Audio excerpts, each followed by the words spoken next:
Assalamualaikum warahmatullahi wabarakatuh. Perkenalkan kami dari kelompok 5 mata kuliah Ilmu Tasawuf. Sebelumnya izinkan kami untuk memperkenalkan anggota kelompok kami terlebih dahulu.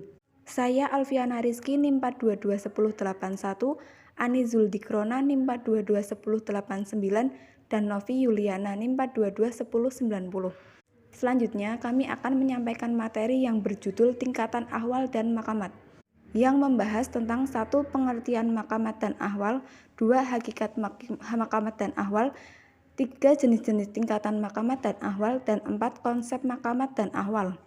Selanjutnya saya Alfiana Rizky akan menyampaikan materi pengertian maqamat dan ahwal. Secara harfiah, maqamat berasal dari bahasa Arab yang memiliki arti tempat orang berdiri atau pangkal mulia.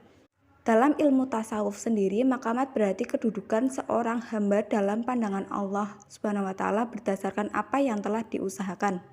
Pengertian ahwal sendiri yaitu secara bahasa ahwal adalah bentuk awal dari kata yang artinya adalah sifat dan keadaan jiwa sesuatu. Dari kata tersebut berarti ahwal adalah kondisi psikologi yang dirasakan ketika seorang sufi mencapai makam tertentu. Selanjutnya materi akan disampaikan oleh Anizul Dikronah.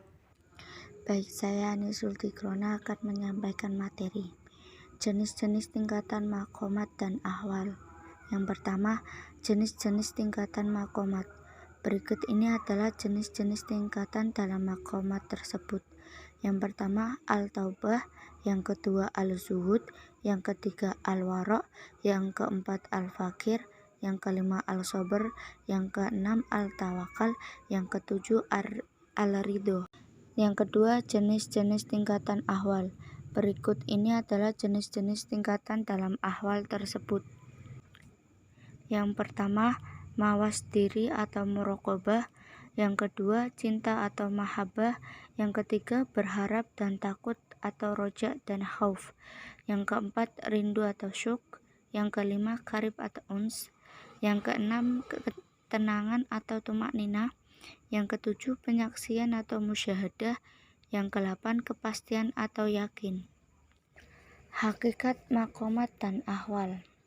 Yang pertama, hakikat maqamat. Kalangan sufi yang kemudian diistilahkan dengan maqam, namun perbedaan pendapat tentang maqam dimiliki oleh para sufi. Para ulama sufi berbeda pendapat mengenai jenjang dalam tasawuf dan juga tentang berapa jumlah maqam. Maqam adalah sebuah posisi tertentu yang memiliki karakteristik yang saling berbeda antara satu tingkatan dan tingkatan lainnya. Karakter maqam taubat merupakan sikap penyesalan terhadap segala dosa. Maqam ini menunjukkan betapa pentingnya taubat, karena dengan taubat tersebut seseorang dapat melangkah kepada maqam lainnya dan level yang lebih tinggi. Sedangkan ridho adalah level tertinggi yang dapat dimaknai tercapainya kondisi ideal bagi seorang muslim. Selanjutnya materi akan disampaikan oleh Novi Yuliana. Baik, saya Novi Yuliana akan menyampaikan materi tentang hakikat ahwal. Ahwal memiliki macam-macam bentuk dan memiliki karakteristik yang berbeda. Misalnya pada muraqabah yang memiliki makna sama dengan istilah ihsan, yaitu keyakinan yang mendalam bahwa Allah terus-menerus mengamati seluruh aktivitas baik lahir maupun batin. Muraqabah juga diartikan di kalangan para sufi sebagai mawas diri. Muraqabah terbagi kepada 3 tingkatan, yaitu muraqabah al-qalbi atau kewaspadaan dan peringatan terhadap hati agar tidak keluar daripada kehadirannya dengan Allah. Yang selanjutnya muraqabah al-ruhi atau kewaspadaan dan peringatan terhadap ruh agar selalu merasa dalam pengawasan dan pengintaian Allah.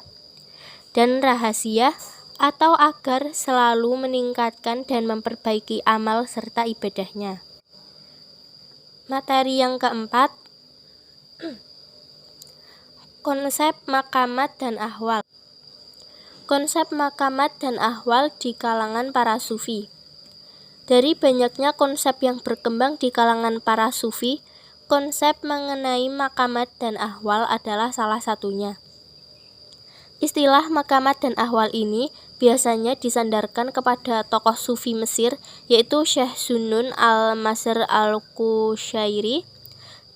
Menurutnya, makam adalah tahapan adab atau etika seorang hamba dalam rangka mencapai wusul kepada Allah Subhanahu wa Ta'ala dengan berbagai upaya yang diwujudkan dengan suatu pencarian dan ukuran tugas, sedangkan ahwal dimaknai sebagai suatu keadaan yang dirasakan oleh hati seorang sufi tanpa adanya kesengajaan dan usaha dari para sufi tersebut. Abu Nasr as-Sarraj menurutnya, makam adalah kedudukan atau tingkatan seorang hamba di hadapan Allah yang diperoleh melalui serangkaian ibadah, kesungguhan melawan hawa nafsu dan penyakit-penyakit hati atau mujahadah, latihan-latihan spiritual atau riyadah, dan mengarahkan segenap jiwa raga semata-mata kepada Allah Subhanahu wa Ta'ala, serta memutuskan pandangan dari selain Allah Subhanahu wa Ta'ala. Perjuangan menapaki makamat ini setidaknya terlukiskan dalam sebuah hadis Nabi SAW yang menyatakan bahwa ruh-ruhnya itu ibarat pasukan yang dimobilisir.